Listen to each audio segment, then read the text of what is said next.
नमस्ते, राधे राधे। मैं कविता जायसवाल आप लोग को एक छठी माई गीत सुनाने जा रही हूँ, तो आप लोग वीडियो को फुल वॉच करके सुनिएगा। अच्छा लगा तो कमेंट बॉक्स में ज़रूर बताइएगा। सोहर गीत है छठी माई का। तो छठी पूजा आने वाला है, 6 दिन और बाकी है, तो आप लोग को गीत सुनाती हूँ। कैसा लगेगा कमेंट बॉक्स में ज़रूर बताइएगा, और जितना हो सके हमारे वीडियो को शेयर कीजिएगा, सपोर्ट कीजिएगा। आप लोग की सपोर्ट की ज़रूरत है। सुनाती हूँ छठी मैया गीत। हथमा में ली है कुश नागर त छठी मैया घूमत, छठी मैया घूमाई हो।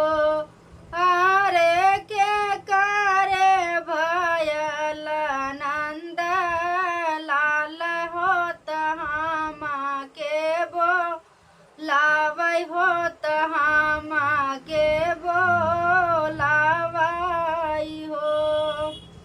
हरे के करे भयल नंद लाल होत हम के बोलावै होत हम के बोलावाई हो।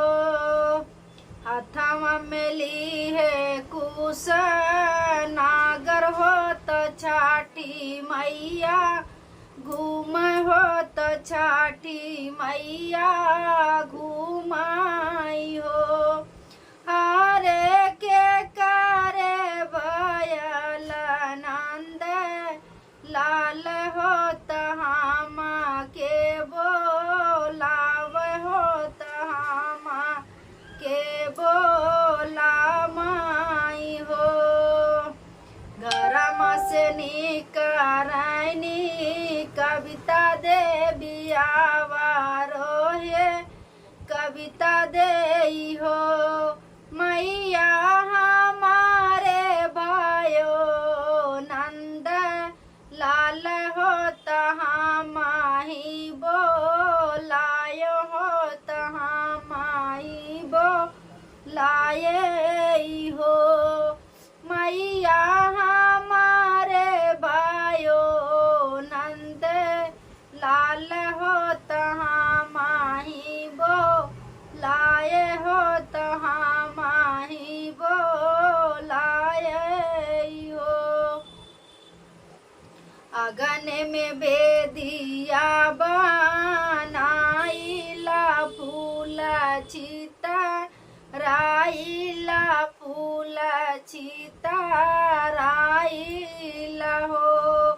छठी माई बाई ठाना हमारे या सनवाता हमाही चरण धोइब हो। अगने में बेदिया बा नाइला फूल चिता राइला फूल चिता राइला हो। छठी माई बाई ठाना हमारे या सनवा चरनिया तुहरा धोई बाई चरनिया तुहरा धोई बाई हो। धोइला माई का चारनिया चारावा से पोछिया चारावा से पोछिला हो। मैया मुख भर दे तुया शिशिया ललना हमर जुग जुग रहाई हो। मैया मुख भर दे तुया शिशिया मारा रहसो हगवाया मारा रहसो हगवाऊ हो। जुग जुग बढ़ाए तोर परिवार वात भरल राहे से नूरत भरल राहे से नूर हो। सेवका जुग जुग जी आई तोर ला लन